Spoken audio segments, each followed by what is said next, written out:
Hello my dear student. आपका agri power Jaipur के online platform पर मैं पुष्पिन चौधरी हार्दिक स्वागत अभिनंदन करता हूं। ये क्लास है एफएसओ फूड सेफ्टी ऑफिसर। कोई भी स्टेट का एग्जाम हो उसके लिए ये बेस्ट क्लास है। चाहे वो राजस्थान की बात करें, चाहे वो उड़ीसा की बात करें, चाहे वो झारखंड की बात करें, कोई भी फूड सेफ्टी ऑफिसर का स्टेट एग्जाम है उसके लिए 100% ये जो क्वेश्चंस हैं, ये जो श्रृंखला है, ये आपके लिए वरदान साबित रहेगी। यदि आप नए हैं तो प्लीज़ सबसे पहले आप चैनल को सब्सक्राइब करें। बेस्ट क्वालिटी कंटेंट आपके लिए बनाया गया है, बहुत ही शानदार। 5% लिए जाएंगे और उनकी पूरी डिटेल एआई का यूज करके मैंने बहुत बखूबी तरीके से जो है आपके लिए कंटेंट जो है बनाया है। उम्मीद है आपको पसंद आएगा। यदि आप खाद्य सुरक्षा अधिकारी की तैयारी आज से ही जारी करते हैं तो आप हमारे कोर्स के साथ तैयारी कर सकते हैं, है ना, जो कि हमारा 3500 रुपये का है, आरपीएससी का है, राजस्थान स्टेट के लिए है। क्लियर है? चलिए भाई, हमारा जो श्रृंखला है वो हम प्रारंभ करते हैं बेस्ट क्वालिटी के साथ। ये गारंटी है राजस्थान में सबसे बेस्ट क्वालिटी मिलेगी। सबसे पहला क्वेश्चन है, the packaging material used for retail packing of ice cream. Ice cream के लिए ये देखो, है ना, ये आइसक्रीम है और ये आपकी जो है इसके बारे में बात हो रही है कि आइसक्रीम की पैकेजिंग के लिए कौन सा मटेरियल जो है जनरली यूज किया जाता है। Aluminium foil laminate, high impact polystyrene, LDP film, vegetable parchment paper. तो आंसर क्या जाएगा लाडल हो? आंसर इसमें जाएगा हाई इम्पैक्ट पॉलीस्टाइरीन, है ना। जो आप ये देखो, ये जो आइसक्रीम की जो आपने ये पैकिंग देख रहे हैं, ये क्या है प्यारे विद्यार्थियों? हाई इम्पैक्ट पॉलीस्टाइरीन है, स्टाइरिलीन है ना। ये ध्यान रखना है, क्या है? High impact polystyrene. ये आपको याद रखना है एग्जाम के पॉइंट ऑफ व्यू से। क्लियर है? तो यहाँ पर देखो लिखा भी है, हाई इम्पैक्ट पॉलीस्टाइरीन का उपयोग आइसक्रीम की रिटेल पैकिंग में किया जाता है। ठीक है, क्योंकि ये जो है हल्का भी है, स्वच्छ भी है, नमी रोधी भी है, मॉइस्चर जो है रेजिस्टेंट है, इसके अलावा कम तापमान पर उपयोग के लिए उपयुक्त है। क्लियर है? चलिए, ये आप जो है एक बार नोट डाउन करें, फिर हम आगे बढ़ते हैं।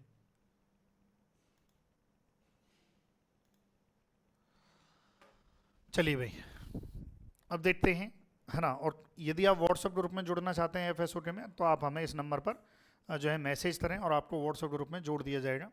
ये देखिए, थोड़ा सा और डिटेल जो है जान लेते हैं। एल्यूमिनियम फॉयल लेमिनेट्स, देखो ये जो पैकिंग होती है, ये प्यारे विद्यार्थियों क्या होती है? एल्यूमिनियम फॉयल लेमिनेट की जो है पैकिंग होती है, ये मल्टी लेयर स्ट्रक्चर होती है। किसके बारे में बात हो रही है? जो हमारा पहला ऑप्शन है, जो पहला ऑप्शन है एल्यूमिनियम फॉयल लेमिनेट, इसके बारे में थोड़ा सा जो है डिटेल से मैं आपके लिए लेके आया हूँ।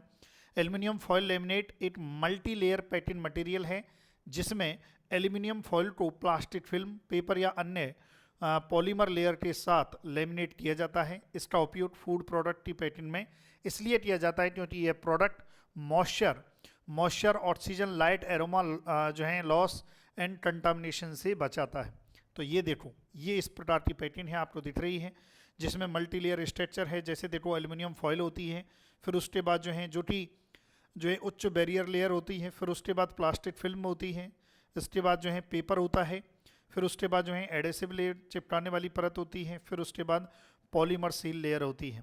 ठीक है, चलिए, ये जो है पॉलीमर सील लेयर जो रहती है, ये हीट सीलिंग के लिए होती है और फूड कॉन्टैक्ट लेयर होती है, यानी कि जो खाना होता है उसके कॉन्टैक्ट में रहती है। क्लियर है? तो ये याद रखना है भाई, है ना। एल्यूमिनियम फॉयल लेमिनेट जो है हाई बैरियर पैकेजिंग मटेरियल है, ये भी आपको याद रखना है। क्लियर है? देखो आप, ये मॉइस्चर हो, ऑक्सीजन हो, लाइट हो, एरोमा लॉस हो, इसके अलावा कंटामिनेशन, सभी चीज़ों से एल्यूमिनियम फॉयल लेमिनेट जो है बचाता है। ये आप नोट डाउन करें। कर लिया आपने? हाँ भाई, फिर उसके बाद जो है LDP film, low density poly ethylene film. किसकी बात हो रही है? Low density poly ethylene film की बात हो रही है। और ये जो है प्यारे विद्यार्थियों, एलडीपी फिल्म एक प्लास्टिक पैकिंग फिल्म है। ये देखो आप, ये इस टाइप की जो है ब्रेड पैकिंग के लिए इस टाइप की जो है, इसके अलावा फ्रोजन फूड के लिए भी यूज की जाती है, फ्रूट वेजिटेबल्स के लिए जी। जो मिल्क पाउच इनर लेयर होती है वो भी रहती है, इनर लेयर की बात हो रही है, मिल्क पाउच की इनर लेयर होती है वो बनाई जाती है। स्नैक्स पाउच की इनर सीलिंग लेयर, इनर, है ना, अंदर की बात हो रही है, अंदर लेयर, पूरी कंप्लीट की बात नहीं हो रही, है ना, ये ध्यान रखना है। और जनरल फूड रैपिन जो फिल्म है वो बनाई जाती है LDPE फिल्म से। क्लियर है यहाँ तक? ये आप देख सकते हैं। फ्लेक्सिबल है, सॉफ्ट है, ट्रांसपेरेंट होती हैं जनरली, मॉइस्चर रेजिस्टेंट है, गुड हीट सील लेयर होती है। ये आप देखें, outer printed layer, support layer, LDP heat seal layer जो नीचे सबसे अंदर की तरफ होती है जनरली, ये यूज की जाती है। क्लियर है यहाँ तक? तो ये आपको याद रखना है। LDPE फिल्म है ना, low density poly ethylene film. आप देख सकते हैं bread packaging, frozen food, fruit and vegetables, milk pouch की इनर लेयर, स्नैक्स की इनर सीलिंग लेयर, है ना, ये ध्यान रखना है। चलिए आगे बढ़ते हैं।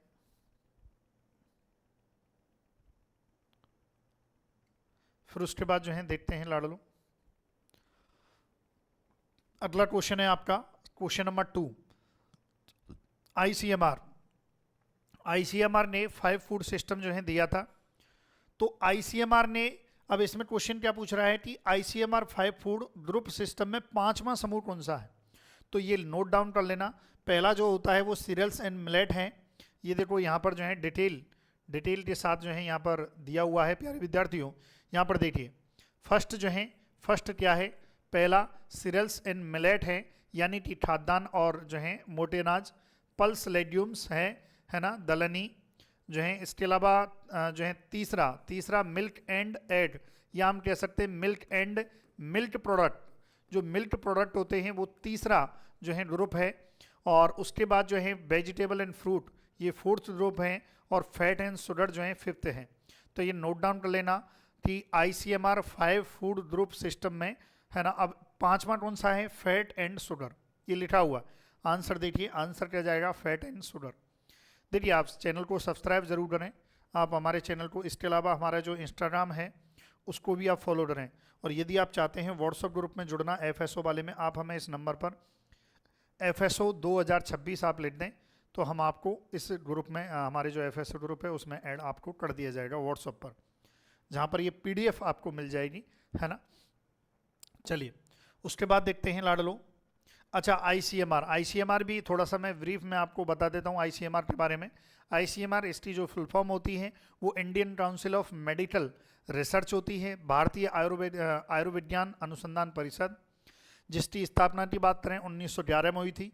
लेकिन इसका जो नाम था 1911 में जब स्थापना हुई थी, तो इसका जो नाम था वो था Indian research fund association, Irfa, है ना। क्या था? इरफा। बाद में 1949 में इसका जो नाम है Indian council of medical research कर दिया गया था। ये आप यहाँ पर नोट डाउन कर सकते हैं। आईसीएमआर का उद्देश्य है चिकित्सा अनुसंधान को बढ़ावा देना, रोगों की रोकथाम, निदान, उपचार में सुधार। ये आप नोट डाउन करें भाई, है ना। उम्मीद है आपको क्लास बहुत ज़्यादा पसंद आ रही होगी।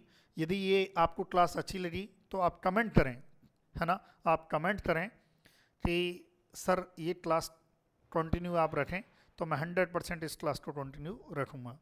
क्लियर है? ये हमारा खाद्य सुरक्षा अधिकारी का जो है ऑनलाइन कोर्स है, जो हम एग्री पावर जयपुर एप्लीकेशन पर चला रहे हैं, रिकॉर्डेड फॉर्म में चला रहे हैं। इससे कोई फ़र्क नहीं पड़ता है कि लाइव बैच है या रिकॉर्डेड है। सिलेक्शन के लिए जो इंपॉर्टेंट होता है वो होता है कंटेंट। आज मैं कृषि अधिकारी बना हूँ तो कंटेंट के दम पर बना हूँ, है ना। तो कंटेंट मैन होता है ना, क्वालिटी मैन होती है कंटेंट की। तो उसी चीज़ को हम ध्यान में रखते हैं। हिंदी मीडियम, अंग्रेजी शब्दावली के साथ हैं। एक्सपीरियंस फैकल्टी, सभी हमारी जो है जितनी भी फैकल्टीज हमने लगाई हैं एक्सपीरियंस है, नया बैच है, नया कोर्स है। PYQ एनालिसिस आपको मिलेंगे इसमें। कोर्स के साथ टेस्ट सीरीज आपको फ्री मिलेगी। 21 मॉडल पेपर भी हम काम कर रहे हैं।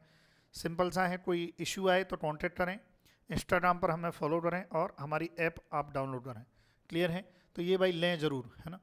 देखो क्वालिटी लेनी है, क्वालिटी वाला कंटेंट लेना है, तो आप मैं कहूँगा एग्री पावर जयपुर कोचिंग की ऐप पर डाउनलोड करें। और आपको जनरली इधर उधर भटकना है तो वो आपका व्यक्तिगत निर्णय है। चलिए भाई, invisible fat is present. Invisible fat जो है किसमें? वनस्पति, ऑयल, बटर, आवाकाडो। तो बताइए भाई, इनविजिबल जो है तो ये प्यारे विद्यार्थियों किसमें पाई जाती है? एवोकाडो में पाई जाती है। इसका जो करेक्ट आंसर है वो क्या जाएगा? डी जाएगा, है ना। अब इसके बारे में जो डिटेल है, पहले तो आप ये क्वेश्चन आपने देख लिया, अब इसके डिटेल के बारे में देख लेते हैं। पूरा मैं डिटेल आपको लेके आया हूँ, हर एक पॉइंट पर मैंने काम किया है। देखिए, इनविजिबल फैट, है ना, इनविजिबल फैट क्या है? इनविजिबल फैट वह वसा होती है जो खाद्य पदार्थों में स्वाभाविक रूप से मौजूद होती है, लेकिन हमें अलग से दिखाई नहीं देती है ना, अलग से दिखाई नहीं देती है। जैसे तेल, घी, मक्खन में दिखाई देने वाली वसा है, लेकिन दूध, अंडा, मांस, मेवे आदि में मौजूद वसा हमें दिखाई नहीं देती है, इनविजिबल फैट होती है। यानी कि जो हमें दिखाई दे रही है, दिखाई किस किस में दे रही है? तेल, तेल में आपको फैट दिखाई दे रही, घी में दिखाई दे रही, मक्खन में दिखाई दे रही, तो ये विजिबल है। लेकिन जो दूध है, मांस है, अंडा है, मेवे है ना, जो मेवे होते हैं जैसे आपके जो है आलमंड है, उसमें प्यारे विद्यार्थियों जो फैट होती है वो इनविजिबल होती है, जो हमें दिखाई नहीं देती है। तो आप देख सकते हैं यहाँ पर मुख्य उदाहरण किसके? इनविजिबल फैट के। मिल्क है, इसके अलावा अंडा है, इसके अलावा मीट है, नट्स एंड ऑयल सीड है, एवोकाडो, ये देखो आप एवोकाडो, इसमें नेचुरल फैट पाई जाती है, इसलिए इनविजिबल फैट का अच्छा एग्जाम्पल माना जाता है, ये आपको याद रखना है। क्लियर है? चलिए भाई, थैंक यू सो मच। आगे बढ़ते हैं। इसी प्रकार से आपने जो लाइक कर रहे हो आप, बहुत बढ़िया भाई, है ना, लाइक ज़रूर करें क्लास को, और हमारे साथ जो है बने रहें आप। एग्री पावर जयपुर कोचिंग के इस यूट्यूब चैनल को आप सब्सक्राइब करें यदि आप किसी भी स्टेट एफएसओ एग्जाम की तैयारी करें तो। फिर देखिए, थोड़ा सा देख लेते हैं और विजिबल फैट, जो बसा साफ दिखाई देती है वो विजिबल फैट है, और जो फूड के अंदर छिपी रहती है वो इनविजिबल फैट है, ये आपको याद रखना है। क्लियर है? तो आप देख सकते हैं इनविजिबल फैट फूड के अंदर छिपी हुई नेचुरल फैट जो सीधे दिखाई नहीं देती है। क्लियर है? तो बहुत अच्छे से मैंने हर एक चीज़ को यहाँ पर पॉइंट आउट करके लिख के दिया है, ताकि आपको और मुझे भी कोई दिक्कत नहीं आए, क्योंकि थोड़ा सा जो है आजकल क्योंकि एआई टेक्नोलॉजी है, एआई का ज़माना है, तो मैं चाहता हूँ इसको पूर्ण रूपेण हमारे एजुकेशन सिस्टम में भी यूज किया जाए। तो मैं जितने भी लेक्चर अब रिकॉर्ड किए जाएंगे वो बिल्कुल एआई बेस्ड किए जाएंगे, बहुत ही शानदार तरीके से, बहुत ही क्वालिटेटिव कंटेंट आपके लिए दिया जाएगा। तो आप निश्चिंत रहिए, फूड सेफ्टी ऑफिसर बनना है तो आज से ही पढ़ लें भाई, है ना। और फालतू के जो यूट्यूब पर जो है फालतू के जो ज्ञान बांटते रहते हैं, उनकी बातों में ना जाएं कि यार क्या करोगे, वैकेंसी नहीं आ रही। अरे वैकेंसी आने पे तो सब पढ़ते हैं, वैकेंसी नहीं है तभी तो पढ़ा जाता है, मज़ा तो तभी है, सिलेक्शन भी आजकल उन्हीं के होते हैं, है ना। चलिए, दी फूड फ्लिन the blends and content anti carcinogen. हाँ, इसमें ये पूछा है कि भाई बताइए कौन से खाद्य पदार्थ हैं जिनमें कैंसर से लड़ने की क्षमता होती है। Anti carcinogenic property, anti carcinogenic agent जिसमें पाए जाते हैं उसमें बात हो रही है। तो देखिए, ब्लैक ग्रेप्स में पाए जाते हैं, लेकिन एंडे, एग, मीट इनमें नहीं पाए जाते हैं, डार्लिट में पाए जाते हैं। तो आंसर क्या जाएगा? जो है लहसुन और काले अंगूर। अब इनके बारे में भी थोड़ा सा देख लेते हैं। बेसिक डिटेल तो मैंने यहाँ पे डिटेल रखी हुई है, लेकिन और थोड़ी सी मैंने डिटेल इसकी जो है ली है। ये देखो, एंटी कार्सिनोजेनिक फूड्स, है ना। चलिए वे देख लेते हैं। एंटी कार्सिनोजेनिक का अर्थ क्या होता है? ऐसे पदार्थ जो कैंसर के खतरे को कम करने में सहायक होते हैं। गार्लिक, है ना, आप देख सकते हैं। जो लहसुन है, लहसुन में कौन सी प्रॉपर्टी है जो एंटी कार्सिनोजेनेट होती है? ये इंपॉर्टेंट है एग्जाम के पॉइंट ऑफ व्यू से। एलिसिन, एलिसिन में होती है, डाइएलाइल डाइसल्फाइड में होती है, जिसकी वजह से पंजेंसी भी देखने को मिलती है। डाइएलाइल डाइसल्फाइड, जिसकी वजह से पंजेंसी देखने को मिलती है। ये जो प्रोडक्ट हैं, ये मुख्य कंपाउंड हैं जो किसमें पाए जाते हैं? लहसुन में पाए जाते हैं। ये कंपाउंड शरीर में हानिकारक फ्री रेडिकल्स को कम करने, डिटॉक्सिफिकेशन एंजाइम को सपोर्ट करने, एबनॉर्मल सेल्स ग्रोथ को रोकने में मदद करते हैं। इसलिए लहसुन को एंटी कार्सिनोजेनिक फूड कहा जाता है। भाई लहसुन खाओ, बढ़िया बढ़िया रहेगा। ब्लैक ग्रेप्स, है ना, इसमें जो है रेसवरेट्रॉल जो है ये है प्यारे विद्यार्थियों। इसके अलावा फ्लेवोनॉइड्स हैं और पॉलीफिनॉल्स हैं। ये कंपाउंड शरीर की कोशिकाओं को ऑक्सीडेटिव डैमेज से बचाते हैं, इन्फ्लामेशन को कम करते हैं, कैंसर कॉजिंग चेंजेस के विरुद्ध प्रोटेक्टिव इफेक्ट देते हैं। इसलिए ब्लैक ग्रेप भी एंटी कार्सिनोजेनिक माने जाते हैं। ठीक है, अब इसमें जो क्वेश्चन आ सकता है वो ये है ना, इसमें जो है मुख्य जो कंपाउंड है ये इंपॉर्टेंट है। क्लियर है? चलिए भाई, नोट डाउन करें, है ना। लाइक कर दें भाई, यदि आपको क्लास पसंद आ रही है तो प्लीज़ लाइक करें भाई। ये लाइक तो बनता है, साथ में कमेंट भी बनती है ना। यदि आप चाहते हैं कि और आपके लिए लाई जाए सीरीज़ और एग्जाम की, तो आप कमेंट करें भाई, यदि आप किसी भी स्टेट एफएसओ एग्जाम की तैयारी कर रहे हैं तो उसके लिए भी कमेंट करें सर मैं इस एफएसओ एग्जाम की कर रहा हूँ, हमारे लिए भी कुछ 2-4 वीडियो आप लेके आएँ, हालांकि ये सभी के लिए है। फिर उसके बाद जो है question number 5, which of the following an effect of vitamin E deficiency. तो देखो सीधी सी बात है, विटामिन ई जिसे टोटोफेरोल कहा जाता है वो वीक इम्यून सिस्टम है ना, ये याद रखना है। इसका जो इफेक्ट क्या है, week immune system, vitamin E की डेफिशिएंसी हो जाएगी तो हमारा जो इम्यून सिस्टम है वो क्या हो जाता है, वीक हो जाता है। विटामिन ई एक महत्वपूर्ण एंटीऑक्सीडेंट विटामिन है, ये भी क्वेश्चन आता है, ये भी एग्जाम में क्वेश्चन आता है कि एंटीऑक्सीडेंट जो है विटामिन कौन सी है। हाँ तो विटामिन ई होती है ना, इसके बारे में पूरी डिटेल है जो मैं लेके आया हूँ। ये देखिए विटामिन ई, देखो विटामिन ई जिसे टोटोफेरोल कहा जाता है, क्या कहा जाता है, टोटोफेरोल कहा जाता है। विटामिन ई एक फैट सोल्यूबल जो है विटामिन है, इसका मुख्य कार्य शरीर में एंटीऑक्सीडेंट की तरह काम करना है। इसके और कार्य क्या है, यह एंटीऑक्सीडेंट का कार्य करता है, इम्यून सिस्टम को मजबूत करता है, यह रोग प्रतिरोधक क्षमता को सही बनाए रखने में सहायक है, सेल मेम्ब्रेन की सुरक्षा करता है, सेल मेम्ब्रेन को ऑक्सीडेशन से बचाता है, रिप्रोडक्टिव हेल्थ में भूमिका निभाता है, ये याद रखना है। इसको हम एंटी स्टेलेटिव विटामिन भी कहते हैं, है ना। विटामिन ई को फर्टिलिटी और रिप्रोडक्टिव हेल्थ से भी जोड़ा जाता है, त्वचा को हेल्दी रखने और ऑक्सीडेटिव डैमेज से बचाने में भी सहायक होता है। क्लियर है यहाँ तक, तो ये आपको याद रखना है। विटामिन ई के स्रोत क्या हैं, बादाम खाओ, सूरजमुखी के बीज हैं, वनस्पति तेल है, पालक है, एवोकाडो है। चलो भाई नोट डाउन करें।